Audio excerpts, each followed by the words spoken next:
watch the business plan unfold so rapidly and how it's really becoming a win-win for everybody involved, it feels really good, I have to admit. Results exceeded our expectations. And the reason why it's so big, it's because we can return all investor capital in less than 2 years, which is really, really strong. Hi guys, welcome and thank you for joining us. I'm here with my business partner, Matthias. Today we are really excited. We want to share some outstanding news about one of our mobile home parks. So we own a mobile home park in Oklahoma City, and we purchased this park back in September of 2024. And we are excited to announce that we officially closed the refinance of this particular mobile home park. And the results exceeded our expectations. Right. So over the past couple of years, the team has been focused on executing business plan, improving operations, at the end of the day, adding value, increasing value, and creating a stronger community for the residents. Right. We always want to make sure that we have a win-win situation for everybody involved. So today we want to talk about the refinance, right? And kind of break down how we got here. That's the goal for today. So as you can tell, we are super excited. And here we go. So this is Sherwood Forest, a 75-lot mobile home park in Oklahoma City. When we bought it, the purchase price was $2.4 million. Matthias, how are we feeling about the refinance of this park? Man, Vinny, it feels so good because we nearly doubled value in less than 2 years, which is amazing. And we thought when we bought this back in September 2024 that we overpaid a little bit. Thinking back, we definitely didn't. We extract a lot of value out of this, and I'm super excited, that we can actually have a deal full cycle like this. The investors tremendous returns in such a short period of time is very, very fulfilling and satisfying for sure. So I'm extremely excited. Yeah, you know what? This particular park is my personal favorite. I love the area. I love the community feel of the park. I love the tenant base. So to watch the business plan unfold so rapidly and how it's really becoming a win-win for everybody involved, it feels really good. I have to admit, that feels really good. Let's talk about some of the major initiatives that we implemented after taking ownership that got us to this point. Yes. So the first one was really, there was a major infrastructure issue with Sherwood Forest. So when we took over, there was a bridge that was deteriorating. And every time there was a bad storm, there was flooding to a point where people couldn't get out of the park, which was a major safety issue. Actually, 2/3 of the park couldn't leave because the bridge was impassable in the major storm. So it's the first thing we fixed was building a brand new bridge with an extra culvert, and all 3 culverts were much larger. So actually the stormwater can pass underneath the bridge much better. And since then, no issues whatsoever. And it's been through, several seasons right now, stormy seasons that is in Oklahoma City, and, past everything with flying colors. So that's the first thing we did. We bought the park. It was actually, in a sense, I don't want to say neglected, but also like mismanaged, meaning there was no leases in place. There was a lot of handshake agreements. So getting everybody on actual legit leases was big. Everything was under market rents by far. The market was like $475, $500 lot rents, and we bought it with $300 lot rents. And that's, I think, this is the biggest one why this refinance was so successful, because over the last 2 years, we were inching up to that market rent value, which enabled us to extract so much value for the refinance. And we stair-stepped up there. We didn't go in on day one and went to $475. We know there's people on fixed income, and, people perhaps live on paycheck to paycheck. So we want to make sure we are doing that gracefully and going up to market rents over a longer period of time. And we did. Right now, we're still kind of trailing behind market rents. There's still some value to be extracted. But now was the time to cash in because we reached a threshold where we can return all investor capital, which we talk about in a second a little bit more. But yeah, we did also upgrade the basketball court. I think it was overgrown. The fence was a little bit rough and weeds everywhere, and like I think one basketball hoop was completely destroyed, and we replaced that all. So people have a community basketball court right now with a nice fence around it and stuff. We did that. And then some minor upgrades here and there, like signage and some landscaping and stuff. So just make it a better place to live. But that bridge was the major issue in the beginning. So when we sent out the survey, like we always do after acquisition, the biggest complaint was the bridge. We fixed that immediately. We knew that's an issue. And we posted about this, I think last year, Vinny, when we were there. And the before and after pictures don't even look like the same place. That's how different the bridge is right now. We drove up to it in person. We're like, this is the same spot. I mean, the bridge is so different and so sturdy. What was there before was merely a road on top of a waterway. That wasn't really a bridge. So I'm glad we got that fixed for the residents. And I think it also helped tenants to see that we care about the place. And I agree with Vinny, it's also my favorite mobile home park that we own. The residents serve us well, and the asset serves us well, and we serve the residents well. So I think it's a nice mobile home park overall from all angles. Yeah, the bridge was huge, and it blew my mind how people lived in a community where they could be trapped. And we always, like you said, we always send out kind of like a survey to the tenants of what they would like to see added to the park or changed. And many times you need to identify what's a want versus what's a need. That was a huge safety issue that we needed to address. And we did. And we didn't just kind of hack the bridge, right? We went all out and made sure that we added a good, sturdy bridge, right? Something that would last. Instead of saying, hey, we're going to hatch the bridge so it can last 5 years for the business plan. That's not the approach, right? If you're going to do it, you're going to do it right. And the tenants saw that. They were happy and pleased with the fact that they were no longer getting trapped. That's a scary situation because that's an area that gets a lot of rain. I'm really glad that we came in and that was the first thing we addressed, and the tenants saw that.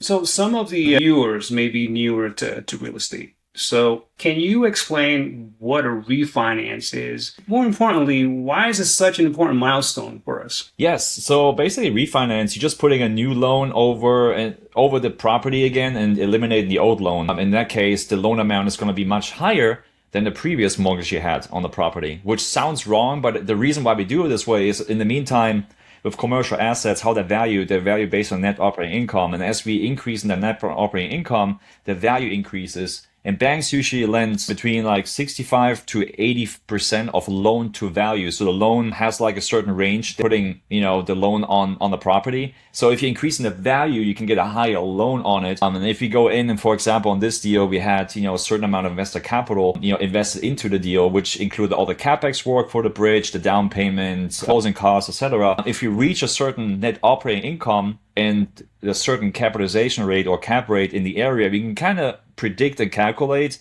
what NOI we have to be at to be able to get a loan of a certain size to wipe out the old loan sufficiently and return investor capital. And we reached that threshold this summer or this spring, really. And it just took until like July of 2026 of this month to actually capitalize on this refinance. And it's really just like replacing an old loan with a new one that's bigger because you make more income or more profits on the property.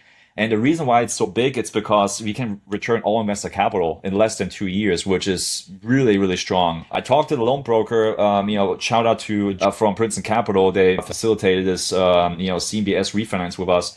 And he said, guys, like you guys should pat yourself on the back like twice. He does so many loans and people maybe get 20% of that money back after refinance. And we, after less than 2 years, returning all investor capital is tremendous. He said, this is not a grand slam, it's a grand slam, a home run, and you name it. He said, it's really strong. So we should be proud of this. And we are proud of this. So that's why it's such a huge milestone, because it's not common with all the chaos you're seeing out there with multifamily and, people losing a lot of money right now. And we were able to go in and actually return investor capital in less than 2 years, all of it. And people stay in the deal and, receiving cash flow, infinite returns really going forward. So we're super proud of that. And that's why it's such a huge milestone. This is a high performing asset from the beginning. High pref investors were really pleased with the returns, and for them to be able to get their money back under 2 years, that's outstanding for sure. Every project has challenges, right? So we talked about the bridge, but challenges along the way or obstacles that we encountered. What are some things that come to mind? Yeah, the CMBS refinance was the first one for us, and that one has definitely a lot of red tape to go through. I think that was the biggest challenge. It just took a lot of time and also a lot of back and forth, a lot of submitting paperwork, financials, and age receivables and what tenant was behind and stuff like that.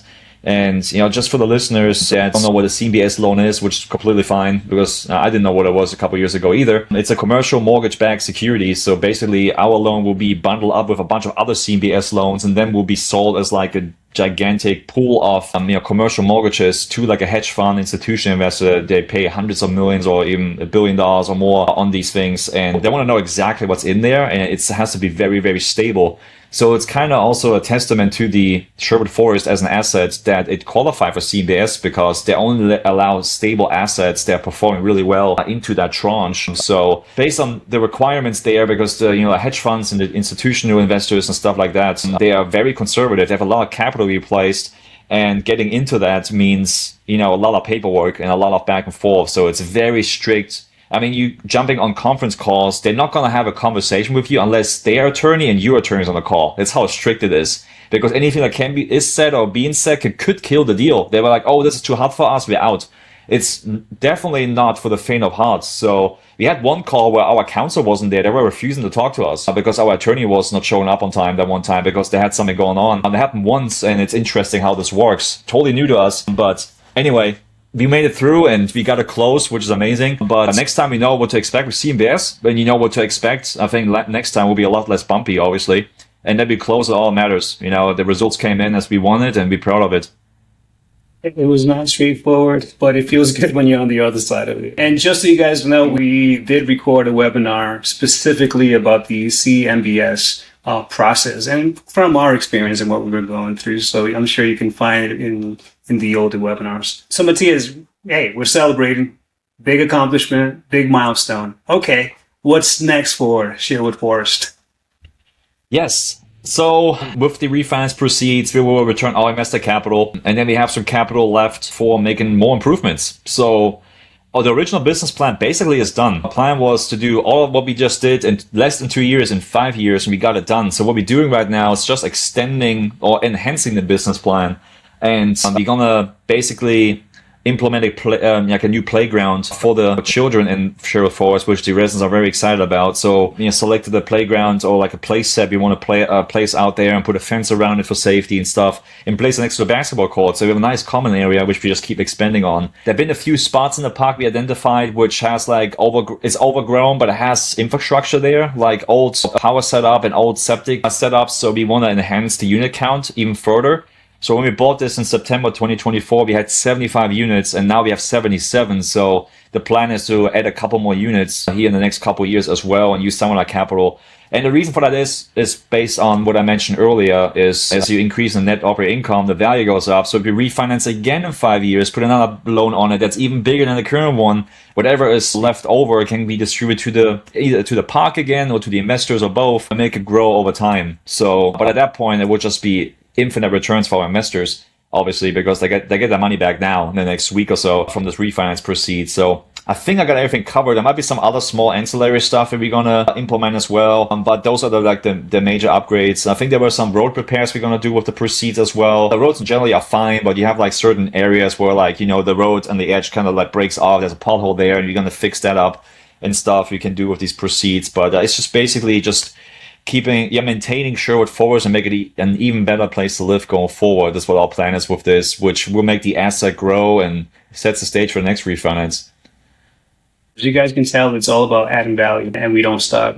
And it's amazing how we had a business plan of 5 years and we were able to execute in 2 years. Anyhow, as we wrap up, we want to thank everybody that has helped make this possible. Sincere thank you to our investors for trusting us with your capital, our lending partners for helping bring this transaction across the finish line, and every member of WCG team whose hard work made this refinance possible. It's not just Tim, Matthias, and I. It's a team effort. It is a lot of work. Today, the refinance confirms the progress that's been made, right? But most importantly, it demonstrates the power of a well-executed business plan.